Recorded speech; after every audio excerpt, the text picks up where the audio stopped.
कभी ऐसा हुआ है कि किसी की कहीं एक छोटी सी बात और बस वो बात दिमाग में अटक गई, घंटों तक घूमती रही, सारा सुकून, सारी शांति छीन कर ले गई।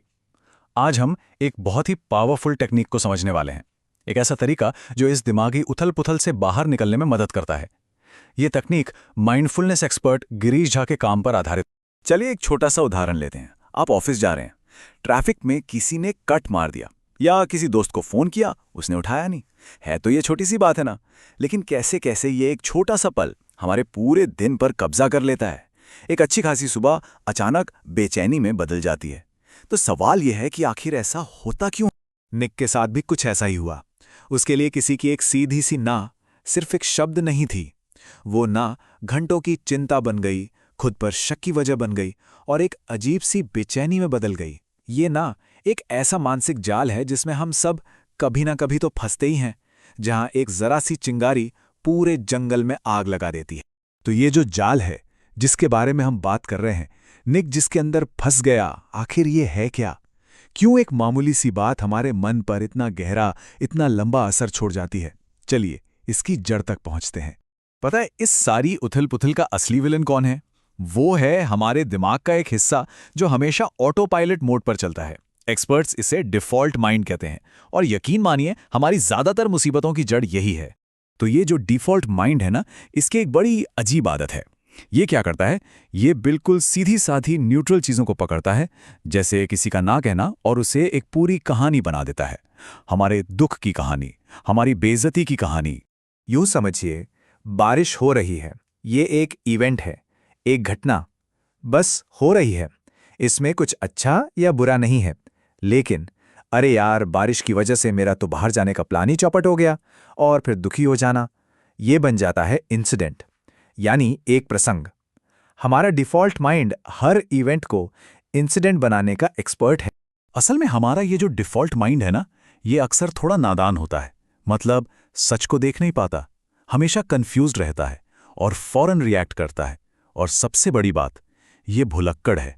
ये अपनी असली शांति को, अपने सुकून को भूल जाता है। बस इन्हीं वजहों से ये छोटी छोटी बातों का बतंगड़ बना देता है। तो सवाल ये है कि क्या हम हमेशा इस डिफॉल्ट माइंड के गुलाम ही बने रहेंगे? जवाब है बिल्कुल नहीं। चलिए अब बात करते हैं सॉल्यूशन की। एक 5 स्टेप्स वाला तरीका है जिसे कहते हैं ब्रेक मेथड। ये हमें हमारी जिंदगी का कंट्रोल वापस अपने हाथ में लेने में मदद करता है। तो ब्रेक में सबसे पहले आता है बी। बी का मतलब है बिहोल्ड, यानी सिर्फ देखना, साक्षी भाव से देखना।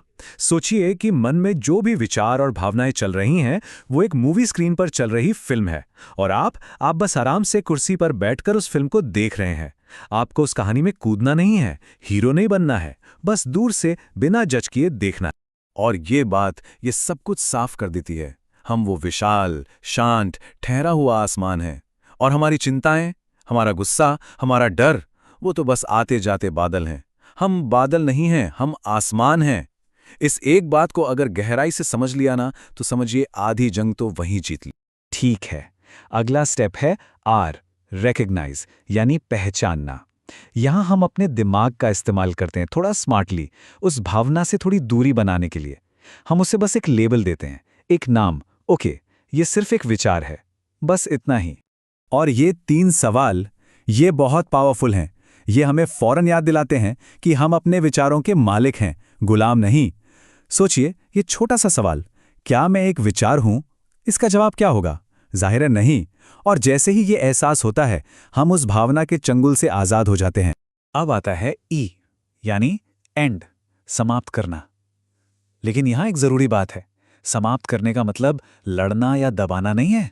नहीं, इसका मतलब है ये देख लेना कि ये जो भावना है, ये बस एक भ्रम है, एक धोखा है। और जिस पल हम इसकी असलियत देख लेते हैं ना, इसकी सारी पावर अपने आप खत्म हो जाती है। ये बात कितनी गहरी है। असली आजादी ज्यादा पंख उगाने से नहीं मिलती, बल्कि उस पिंजरे का दरवाजा खोलने से मिलती है जिसमें हम खुद को कैद पाते हैं। और वो दरवाजा कैसे खुलता है? बस ये महसूस करके, ये जानकर कि ये जो लगाव है, ये जो दर्द देने वाली भावना है, वो हम नहीं हैं। इसके बाद आता है ए, अवेकन, यानी जागना। ये स्टेप है अपने मन के उस शांत और समझदार हिस्से को जगाने का, वो हिस्सा जो भावनाओं के शोर शराबे और ड्रामे के पार देख सकता है और सही फैसला ले सकता है। ये जो समझदारी है, ये एक दिए की तरह है, एक लैंप की तरह जो हमें रास्ता दिखाती है। ये हमें किसी भी सिचुएशन में रिएक्ट करने से पहले एक पल का पॉज देती है, एक ठहराव। और पता है, यही ठहराव हमारी असली सुपर पावर है। ये हमें भावनाओं में बह जाने के बजाय सोच समझकर चुनने की आज़ादी देता है। और आखिरी में है कीप रिटर्निंग, यानी लौटते रहना। देखिए, हमारा मन एक छोटे बच्चे जैसा है, वो तो भटकेगा ही। हमारा काम उसे डांटना भटकारना नहीं है। हमारा काम है हर बार बहुत प्यार से उसे वापस उस शांत जगह पर ले आना, बार बार। इसके लिए आप ओम शांति जैसे किसी सिंपल मंत्र का इस्तेमाल कर सकते हैं। सबसे ज़रूरी बात यह है कि जब भी मन भटके ना, तो खुद पर गुस्सा नहीं करना है, कोई जजमेंट नहीं, बस जल्दी से और बहुत प्यार से उसे वापस ले आना है। हर बार जब हम ऐसा करते हैं तो हम अपने मेंटल रेजिलियंस की मसल्स को और मजबूत बना रहे होते हैं। तो कुल मिलाकर बात इस एक सवाल पे आ जाती है, जिंदगी की गाड़ी चला कौन रहा है? हमारा रिएक्टिव, कंफ्यूज्ड डिफॉल्ट माइंड या हमारा शांत, समझदार मन? ब्रेक मेथड हमें वापस ड्राइवर की सीट पर बिठाने का एक जरिया है। ये टेबल इन दोनों माइंडसेट्स के फर्क को बिल्कुल साफ दिखाती है। एक तरफ है वो ऑटो पायलट वाला कंफ्यूज्ड वन जो हर इवेंट से दुख बना लेता है, और दूसरी तरफ है वो समझदारी का दिया जो चीज़ों को वैसे ही देखता है जैसी वे हैं और शांति और क्लैरिटी लाता है। चॉइस हमेशा हमारी होती है। तो अब सवाल ये है कि इस पावरफुल तकनीक को अपनी जिंदगी का हिस्सा कैसे बनाया जाए? इसे कामयाब बनाने के लिए सही माइंडसेट क्या होना चाहिए? चलिए इस पर बात करते हैं। सबसे ज़रूरी बात जो याद रखनी है वो ये है, यहाँ परफेक्शन का कोई गेम नहीं है। ये सब प्रैक्टिस के बारे में है। जब भी कभी ऐसा लगे कि आप चूक गए या आपका डिफ़ॉल्ट माइंड आप पर हावी हो गया, तो ये कोई हार नहीं है। ये सिर्फ डेटा है, एक जानकारी, आपके समझदार मन के लिए सीखने का एक और मौका। हम सबने थॉमस एडिसन की कहानी सुनी है, कैसे उनकी 1000 नाकामियों ने लाइट बल्ब के आविष्कार का रास्ता बनाया। बिल्कुल वैसे ही प्रैक्टिस में हर बार जब हम फिसलते हैं तो वो एक ज़रूरी सबक होता है। वो हमारे समझदार मन को और मजबूत बनाने का एक स्टेप है। तो इस नज़रिए से देखें तो कोई हारता नहीं है, हम सिर्फ सीखते हैं और बेहतर बनते जाते हैं। तो देखिए, ब्रेक मेथड सिर्फ कोई टिप या ट्रिक नहीं है। ये अपनी भावनाओं के साथ अपने रिश्ते को हमेशा के लिए बदलने का एक नज़रिया है, एक तरीका है। ये भीतरी तूफान को एक स्थायी शांति में बदलने का एक रास्ता है। तो अब सवाल ये है कि वो कौन सा एक छोटा सा लगाव है जिसे आज छोड़ने का फैसला किया जा सकता है। सफ़र यहीं से शुरू होता है।